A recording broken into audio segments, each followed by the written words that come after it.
오늘은 불안장애와 그리고 공황장애에 대해서 이야기를 해보겠습니다. 사실은 같은 분류라고 볼 수 있는데요. 공황장애가 이제 불안장애 안에 속하겠죠. 그래서 여기 오신 분들은 오랫동안 불안장애나 이제 공황장애로 어려움을 겪고 계시는데 사실은 잘 치료가 되지 않거나 그리고 그 원인을 정확히 모르는데 이제 오랫동안 고통당하시는 분들이 많이 있을 거예요. 그리고 특히 불안과 이제 공황은 일상적 생활에서 되게 어려움을 많이 겪기 때문에 삶의 질이 되게 많이 떨어집니다. 그래서 되게 힘들어지는 경우가 많이 있는데요. 제가 오늘 오랫동안 좀 치료가 안 되시는 분들이 좀 놓치고 있는 것이 있는지 좀 점검할 수 있는 그런 말씀을 드려볼게요. 그러니까 제가 임상 경험을 바탕으로 오랫동안 불안과 이제 공황에 대해서 상담을 해왔는데 그 중에서 치료에서 제 경험상 가장 중요한 것 이걸 말씀드려보고 여러분들께서 한번 그걸 점검해 보면 좋을 것 같습니다. 먼저 결론적으로 말씀드리면요. 불안과 공황장애는 본인의 어떤 감각을 알아차리는 것과 관련된 내용이에요. 바꿔서 말하면 내 몸에 올라온 어떤 신체적인 감각을 알아차리지 못하는 것이 이제 공황이나 불안으로 발전하는 주요한 원인이 되기도 합니다. 예를 들면은 섭식장애하고 되게 비슷한 거예요. 그러니까 신경성 폭식이 있는 분들이 있거든요. 그런 분들은 혼자 있을 때 가슴에서 어떤 느낌들이 올라오는데 사실은 굉장히 공허하고 외로운 감정이라는 걸 알아차려야 되는데 그걸 이제 식욕으로 잘못 해석하게 되면 막 먹기 시작하고 신경성 폭식으로 가는 거죠. 그래서 뭐 예를 들면 이제 같은 맥락으로 공황장애 같은 경우에 우리가 좀 불안하면은 호흡이 거칠어질 수도 있고 심장이 좀 뛸 수도 있잖아요. 근데 그런 것들을 내가 좀 불안하구나 이렇게 알아차려야 되는데 이런 감각들에 대해서 해석이 잘못된 거죠. 이게 심장마비인가? 왜 이러지? 이러면 이제 죽음의 공포가 느껴지기도 하고 막 내가 통제 안 될 것 같기도 하고 그래서 이런 현상들이 이제 불안이 극심해지면 공황으로 가기도 하는데요. 그래서 대부분 상담센터에 공황장애인가 하고 의심을 하면서 오신 분들은 응급실을 대부분 왔다 갔다 하세요. 그러니까 몇 번씩 가본 경험이 있습니다. 그래서 이런 신체 감각을 알아차리는데 오류가 있는 것이 공통적인 모습이라고 얘기해 볼 수 있어요. 얕게는 좀 불안으로 발전할 수가 있고 좀 그게 극심해지면 이제 공황으로 갈 수도 있겠죠. 공황에 대해서는 여러 가지 이론마다 설명을 하고 있는데요. 대표적으로 이제 게슈탈트 심리 치료라는 것이 있습니다. 그래서 게슈탈트 심리 치료에서는 이렇게 얘기해. 건강한 개체라는 것은 하나의 유기체로 보고 있고 유기체라는 것은 내 몸에 어떤 감각이 일어나고 그 다음에 그걸 잘 알아차렸으면은 에너지를 동원해서 그것을 행동을 하고 접촉을 하고 완결이 되면 다시 물러나고 그리고 또 다른 어떤 감각을 알아차리고 이런 반복적인 순환 이런 것들이 이제 건강한 개체라고 보고 있고 불건강한 개체는 이런 그 순환 과정 속에서 무언가가 탁 막혀서 병목 현상이 일어나는 거예요. 예를 들면은 뭐 건강한 개체는 내가 수업을 듣다가 뭐 대학생이라고 하면 수업을 듣다가 내가 아랫배에 어떤 느낌이 왔다. 내가 화장실을 가고 싶은 거구나 이렇게 알아차리고 그 다음에 에너지를 동원해서 일어나서 바깥으로 나가서 소변을 보는 그런 접촉을 하고 그 완결이 되겠죠. 이런 하나의 과정들 또는 내가 무언가 대화를 하다가 가슴이 뭔가 좀 어떤 느낌이 왔어요. 그리고 거기에 대해서 이 감각에 대해서 내가 좀 화가 난 거구나 정확히 알아차리고 그 다음에 그것을 에너지를 동원해서 상대에게 나의 불편한 좀 마음을 표현을 하고 그렇게 접촉이 하면 완결이 되는 거죠. 근데 이제 이게 경계에 혼란이 생긴다는 건 어떤 거냐면 그러니까 여러 가지 단계에서 혼란이 일어날 수 있는데요. 알아차림에 관련된 혼란은 어떤 거냐면 내가 어떤 감각이 올라왔는데 이거를 내가 화난 감정으로 알아차리지 못하고 내가 슬프다로 알아차리고 눈물을 흘린다거나 또는 그냥 단순히 내가 좀 우울한 거구나 이렇게 잘못 오해를 하게 되면은 이게 미해결 과제로 남아서 완결이 되지 않는다는 거죠. 그러니까 앞서 말씀드린 대로 공황이라는 것은 여러 가지 그 경계 혼란 중에서 내 감각을 알아차리는 그 단계에 혼란이 오는 거라고 보시면 돼요. 뭐 예를 들면은 대표적으로 공황으로 많이 가시는 분들이 많이 오인하시는 게 커피. 그죠? 커피를 먹게 되면은 가슴이 이제 콩당콩당 뛰잖아요. 그게 이제 카페인에 의한 약간의 흥분감으로 볼 수 있는데 그게 이제 혼란이 오기 시작하면은 내가 또 몸에 문제가 있나? 심장마비가 아닌가? 이런 식으로 가기도 하죠. 그래서 보통 이제 커피 같은 것도 잘 안 드시는 분들이 있고요.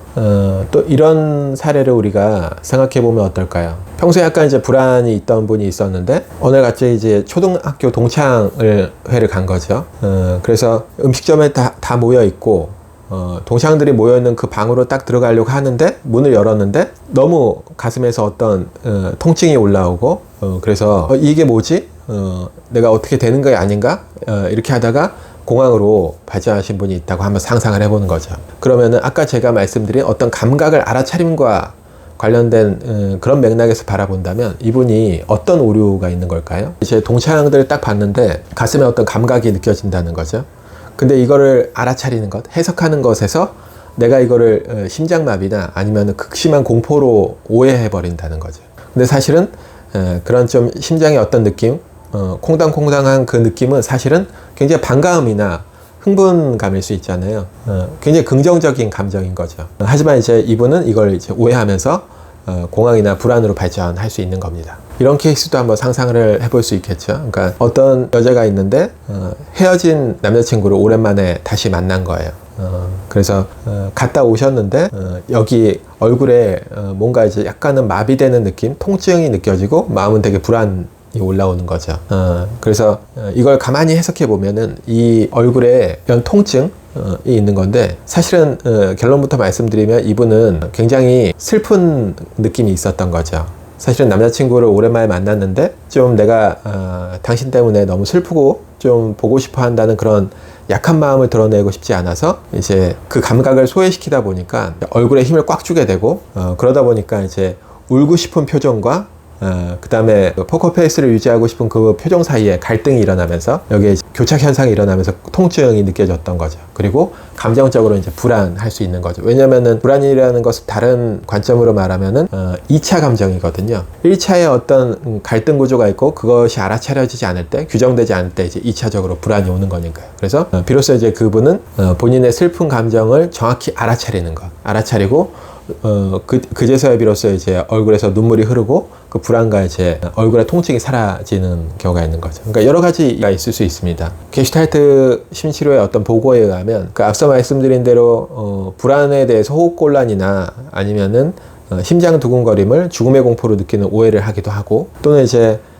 자신의 감각을 잘 못 느끼시는 분들은 이제 성적인 어떤 쾌감, 만족감을 통증으로 느끼기도 하고 또는 무감각하게 느끼기도 하고 어떤 분은 팔에 이제 자꾸 긴장이 되고 힘이 많이 들어가는데 사실은 그 긴장감은 그 이면에는 어떤 본인의 폭력성, 어떤 분노 감정이 내재되어 있는데 잘 못 알아차리는 경우도 있고 이런 것들이 이제 신체 감각을 잘 알아차리기 어려운 경우에 불안이나 공황으로 발전할 수 있습니다. 그 원인으로는 여러 가지가 있겠죠. 어린 시절에 역기능적 가족 모델을 많이 경험했을 때, 그러니까 우리가 어떤 감정이나 욕구를 안전하게 표현하려면 되게 수용적인 분위기여야 되잖아요. 그러니까 어떤 욕구나 감정을 표현했을 때 뭐 처벌이 오거나 아니면은 좋지 않은 피드백이 오거나 또는 이제 내가 얘기하기에는 상대가 너무 힘들어 보이거나 이랬을 때 우리는 어떤 감정이나 욕구를 표현할 수가 없고 그런 것들이 오랫동안 지속되다 보면은 나도 모르게 이제 내 감각이나 특히 감정이나 욕구가 이렇게 내적 소외가 일어나는 거죠.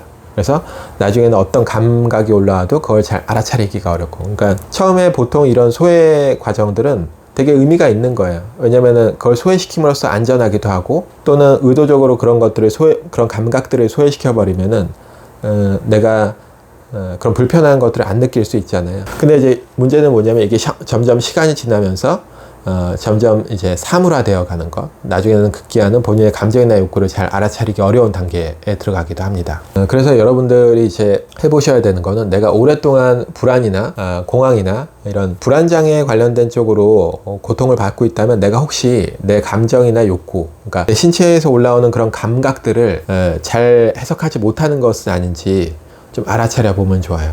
그러면은 그 신체적인 감각을 해석하는 건 두 가지인데요. 하나는 생각보다는 감정, 두 번째는 어떤 욕구인 거죠. 그래서 좀 주의해야 되는 것은 이걸 내가 알아차린다는 것은 어떤 분석이나 해석이 아닙니다. 그래서 마지막으로 여러분들에게 좀 해보면 좋은 솔루션을 좀 말씀드리면 내가 어떤 감각이 느껴지잖아요. 예를 들어서 뭐 가슴에서 어떤 약간은 통증이 느껴진다든지 또는 팔에서 어떤 뭔가 힘이 들어간다든지 이런 것들이 있을 때 종종 내 기분이 어떤지 내 감정이 어떤지 또는 이렇게 눈에 힘이 들어가거나 또는 머리가 아프거나 이랬을 때 내가 어떤 감정인지를 한번 알아차려보는 연습을 해보시면 좋을 것 같아요.